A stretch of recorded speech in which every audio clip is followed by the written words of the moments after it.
그때에 헤롯 왕이 손을 들어 교회 중에서 몇 사람을 해하려 하여 요한의 형제 야고보를 칼로 죽이니 유대인들이 이 일을 기뻐하는 것을 보고 베드로도 잡으려 할세 때는 무교절 기간이라. 잡음에 옥에 가두어 군인 내식인 네페에게 맡겨 지키고 6월절 후에 백성 앞에 끌어내고자 하더라. 이에 베드로는 옥에 갇혔고 교회는 그를 위하여 간절히 하나님께 기도하더라. 헤롯이 잡아내려고 하는 그 전날 밤에 베드로가 두 군인 틈에서 두 쇠사슬에 매어 누워 자는데 파수꾼들이 문 밖에서 옥을 지키더니 호련히 주의 사자가 나타나며 옥중의 광채가 빛나며 또 베드로의 옆구리를 쳐 깨워 이르되 급히 일어나라 하니 쇠사슬이 그 손에서 벗어지더라. 천사가 이르되 띠를 띠고 신을 신으라 하거늘 베드로가 그대로 하니 천사가 또 이르되 겉옷을 입고 따라오라 한데 베드로가 나와서 따라갈새 천사가 하는 것이 생시인 줄 알지 못하고 환상을 보는가 하니라. 이에 첫째와 둘째 파수를 지나 시내를 통한 쇠문에 이르니 문이 저절로 열리는지라. 나와서 한 거리를 지나며 천사가 곧 떠나더라. 이에 베드로가 정신이 들어 이르되 내가 이제야 참으로 주께서 그의 천사를 보내어 나를 헤롯의 손과 유대의 백성의 모든 기대에서 벗어나게 하신 줄 알겠노라 하여 깨닫고 마가라 하는 요한의 어머니 마리아의 집에 가니 여러 사람이 거기에 모여 기도하고 있더라. 베드로가 대문을 두드린데 로데라 하는 여자아이가 영접하러 나왔다가 베드로의 음성인 줄 알고 기뻐하여 문을 미처 열지 못하고 달려 들어가 말하되 베드로가 대문 밖에 섰더라 하니 그들이 말하되 내가 미쳤다 하나 여자아이는 힘써 말하되 참말이라 하니 그들이 말하되 그러면 그의 천사라 하더라. 베드로가 문 두드리기를 그치지 아니하니 그들이 문을 열어 베드로를 보고 놀라는지라. 베드로가 그들에게 손짓하여 조용하게 하고 주께서 자기를 이끌어 옥에서 나오게 하던 일을 말하고 또 야고보의 형제들에게 이 말을 전하라 하고 떠나 다른 곳으로 가니라. 나르셈의 군인들은 베드로가 어떻게 되었는지 알지 못하여 적지 않게 소동하니 헤롯이 그를 찾아도 보지 못하며 파수꾼들을 신문하고 죽이라 명하니라. 헤롯이 유대를 떠나 가이사라로 내려가서 머무니라. 헤롯이 두로와 시돈 사람들을 대단히 노여워하니 그들이 지방의 왕국에서 나는 양식을 먹는 까닭에 한 마음으로 그에게 나아와 왕의 침소 맡은 신하 블라스도를 설득하여 화목하기를 청한지라. 헤롯이 나를 택하여 왕복을 입고 단상에 앉아 백성에게 연설하니 백성들이 크게 부르되 이것은 신의 소리요 사람의 소리가 아니라 하거늘 헤롯이 영광을 하나님께로 돌리지 아니하므로 주의 사자가 곧 친히 벌레에게 먹혀 죽으니라. 하나님의 말씀은 흥왕하여 더하더라. 바나바와 사울이 부조하는 일을 마치고 마가라 하는 요한을 데리고 예루살렘에서 돌아오니라. 우리는 이 사람들에게 칭찬받고 영광 받는 것을 아주 좋아합니다. 그리고 사람들에게 내가 정말 탁월한 존재다, 특별한 존재다 라고 또 인정받고 싶어하는 마음이 우리 각자에게는 다 있어요. 인간에게는. 하지만 하나님은 그런 우리 인간의 교만을 싫어하십니다. 교만했던 헤롯은 오늘 하나님의 준엄한 심판을 받아요. 그래서 오늘 본문을 통해서 우리가 왜 교만은 피하고 겸손해야 되는지 한번 살펴보려고 합니다. 먼저 1절부터 12절을 보니까 헤롯 이야기가 오늘 준데 헤롯의 박해 이야기가 나옵니다. 정치적인 자신의 그 입지를 강화하기 위해서 유대인들에게 어떻게 하면 내가 점수를 딸까 나름 고민하던 이 헤롯이 유대인들이 미워하고 싫어하는 그리스도인들을 잡아서 박해하기 시작합니다. 먼저 그 사도들을 잡아요. 그래서 야고보를 잡아서 그러니까 유대인들이 너무 좋아하는 거예요. 지지도가 쑥쑥쑥 올라가는 겁니다. 아, 이게 답인가 보다.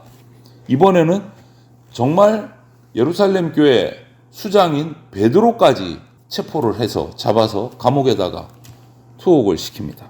그런데 그것이 하룻밤 만에 하나님의 역사로 엉망이 되어 하나님께서 천사를 보내서 추록을 시키십니다. 베드로를. 그 계획이 실패하니까 붕이 차서 죄수를 놓친 제대로 지키지 못한 그 파수꾼을 처형하기까지 이르러요. 정말 난폭한 꾼입니다. 헤롯은 자기 계획이 이렇게 틀어진 것을 막 분노하고 파수꾼을 처형하고 이렇게까지 하는데도 자기 인생이 얼만큼 뒤틀려 있는지는 전혀 모르고 있는 거예요. 권력욕에 허영에 사로잡히면 우리 인생의 한계, 이 민낯이 이렇게 추합니다. 헤롯만 그렇지 않습니다. 허영과 권력욕에 빠지면 이런 추한 민낯이 우리 각자에게도 드러날 수 있다라는 거예요. 사람들에게 칭찬받고 싶어하고 내가 높은 자리에 올라가고 싶어하고 여기에 그냥 몰입해보면 이렇게 틀어질 수 있어요. 경비대가 4명씩 4조가 철통같이 지키고 있는데도 주님의 천사의 말 한마디에 결박이 해제되고 그들은 뭐 보지도 못하고 출애굽시키듯이 그냥 베드로를 추록시키셨어요. 우리가 상대하는 세상은 우리보다는 강하지만 주님께서 작정하시면 아무도 막을 수가 없습니다. 베드로의 추록에서 우리가 그것을 보고 있어요. 헤롯이 그렇게 핍박을 가하지만 주의 사자를 통해서 한번 작정하시니까 뭐 감옥이고 뭐고 없어요. 그냥 쑥쑥쑥 다 통과되는 거예요. 그래서 우리가 정말 두려워해야 할 것은 이 허망한 세상 권세가 아니고 영원한 주님의 권능을 우리는 두려워해야 돼요. 베드로는 그것을 알고 있었지만 헤롯은 그렇지 않았어요. 정반대의 모습이 나타나죠. 베드로는 이렇게 하나님의 능력으로 헤롯의 손에서 벗어납니다. 그리고 달려갑니다. 성도들이 모여서 기도하고 있는 요한의 어머니 마리아 집으로 달려가서 그 대문을 두드립니다. 성도들이 모여서 왜 그 앞에 야고보 사도가 순교를 했어요. 얼마나 두렵겠습니까? 그런데 그러자마자 또 베드로 사도가 잡혀 들어가 있어요. 성도들이 모여서 기도하지 않을 수가 없는 거예요. 간절히 기도하고 있는데 천사들을 통해서 추록을 해서 그 집에 가서 대문을 두드리는 거예요. 베드로가. 여자아이 로데가 베드로의 음성을 듣고 깜짝 놀라서 문도 못 열어주고 너무 놀라서 기도하고 있는 성도들에게 가서 성도들에게 베드로가 왔다고 알립니다. 여기서 참 이게 재밌다고 해야 되나 슬프다고 해야 되나 기가 막힌 반응이 나옵니다. 아이가 찾아가서 베드로 사도가 문 밖에서 문을 두드리고 있습니다. 반응을 보십시오. 성도들의 반응. 열심히 기도하고 있었어요. 베드로 사도 살려달라고 기도하고 있었는데 베드로 사도가 와서 대문을 두드립니다. 그러니까 성도들의 반응이 뭡니까? 그 아이의 로데의 말을 믿지를 않아요. 기도하면서도 베드로의 석방을 불가능한 것으로 생각하고 있었다는 거예요. 기도하고 있으면서. 기도한 거는 사실이에요. 여러분, 이처럼 오늘날 우리에게도 이런 모습이 나타납니다. 기도하는 사람에게 절대적인 확신이 없을 수도 있어요. 우리가 기도하면서도 기도는 하지만 확신이 부족할 때가 있어요. 그건 우리 현실이에요. 인정을 해야 되는 부분. 왜? 우리는 불완전하고 연약하기 때문에 기도합니다. 하지만 확신이 안 들 때도 있어요. 기도하면서도. 지금 이 백성들하고 똑같은 거, 성도들하고 똑같은 거예요.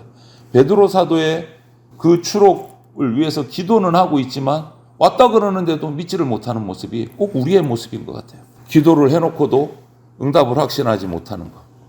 예루살렘 교회 성도들은 이 로데, 이 아이의 말을 야, 너 미쳤다 라고 말할 정도로 아닌데요. 그러니까 그러면 베드로 사도가 아니고 베드로 사도의 천사다 이렇게 말할 정도로. 여러분, 기도하면서 불가능한 현실 때문에 낙심할 수 있습니다. 예루살렘 교회 성도들도 그랬어요. 하지만 우리는 우리가 믿는 것은 따로 있어요. 하나님은 연약한 우리 인간의 이 의심이 섞여져 있는 불완전한 기도에도 듣고 계신다라는 거예요. 그리고 그 기도가 하나님 앞에 상달되면 응답해 주신다라는 거예요. 우리의 기도는 완전할 수 없습니다. 약점이 있어요. 우리가 불완전한 존재이기 때문에 약점이 있어요. 그럼에도 불구하고 이것이 우리가 포기할 수 없는 이유예요. 기도를 포기할 수 없는. 우리의 부족한 기도를 하나님은 듣고 계시고 응답해 주신다는 거예요. 그렇기 때문에 우리는 절대 기도를 포기하면 안 됩니다. 헤롯이 오늘 보니까 갑자기 전환이 되면서 20절부터 보면 헤롯이 두로와 시돈을 되게 미워했나 봐요. 두로와 시돈 그 지역을 왜 미워했는지는 이유가 나오지는 않는데 하여간 미워했어요. 그러니까 이 다시 헤롯으로부터 식량을 지원받고 있는 이 두로 시돈 사람들 입장에서는 이게 참 좋지 않은 거죠. 그래서 헤롯의 총애를 받고 있는 신하 블라스도를 옆구리를 찔러서 아련을 해서 손을 비비는 거예요. 화목하기를 원하는 거예요. 그래서 헤롯은 두로와 시돈이 사절 땅과 백성들 앞에서 오늘 연설을 합니다. 21절에 연설을 해요. 이 왕의 연설을 들은 이 사람들이 아첨을 하는 거죠. 헤롯의 그 허영심을 자극해서 뭔가 얻어내고 화해를 하려고 뭐라고 말합니까? 22절에 사람의 말이 아니라 신의 소리다. 신의 소리다. 이거 아첨이잖아요. 칭찬이 아니고 신의 소리를 듣는 것. 이처럼 오늘날 우리 사람 살아가는 세상이 그렇잖아요. 자기에게 뭔가 원하는 것이 있으면 그것을 얻고자 할 때 아첨, 거짓말 서슴지 않고 하는 시대예요. 그런데 이런 아첨에 대해서 헤롯은 그 거짓된 칭송, 아첨을 거부했어야 돼요. 그런데 그것을 정말 그런 줄 알고 받고 좋아합니다. 여러분, 영광은 하나님께만 돌려드려야 됩니다. 어떤 인간도 하나님을 흉내낼 수 없어요. 하나님의 영광을 가로채서는 안 됩니다. 그런데 헤롯은 그 영광을 자기가 다 받고 즐깁니다. 하나님이 정말 싫어하는 모습이에요. 가증하게 여기시는 모습. 그래서 하나님은 한껏 교만해져 있는 헤롯을 치십니다. 갑자기 병들어 몸이 썩게 되고 그의 몸을 벌레가 갉아먹습니다. 끔찍한 치욕을 맞이한 거예요. 하나님의 영광을 가로채고 교만한 결과가 바로 이런 거예요. 야고보서 4장 6절에도 나오지만 하나님께서는요, 교만한 자를 대적하신다고 돼 있어요. 언제나 하나님께 영광을 돌리고 교만한 것을 우리는 경계해야 됩니다. 헤롯은 사람의 마음을 기쁘게 하기 위해서 교회를 핍박해서 사도들을 죽이고 옥에 가두고 서슴지 않았어요. 하지만 결국 그 영광들을 자기가 다 가로채려다가 하나님의 심판을 받아서 죽임을 당했습니다. 이처럼 하나님께서는 교만을 싫어하고 겸손하게 그 핍박 중에도 기도하고 섬기는 하나님의 백성들을, 당신의 교회를 직접 지키시고 보존합니다. 의심이 섞여 있는 기도임에도 불구하고 들어서 응답하시고 살려내세요.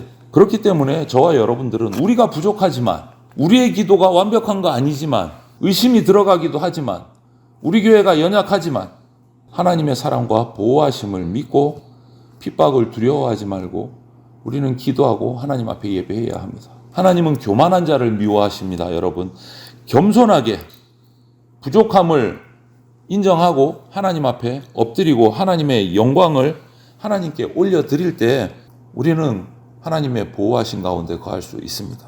헤롯은 사람의 영광을 구하려다가 하나님께 무서운 심판을 받았어요. 이것을 기억합시다. 교만한 마음을 버려야 합니다. 날마다 하나님 앞에 우리를 겸손하게 낮추시기를 바랍니다. 하나님은 겸손한 자에게 은혜를 주십니다. 오늘 하루도 우리가 생활하면서 이런 하나님의 은혜를 잊지 말고 내가 하나님의 은혜 아래서 그 덕분에 살고 있다라는 것을 잊지 말고 하나님의 영광을 돌려드리고 감사하며 찬양하며 살아가는 저와 여러분들이 다 되시기를 주님의 이름으로 축원을 드립니다. 아멘.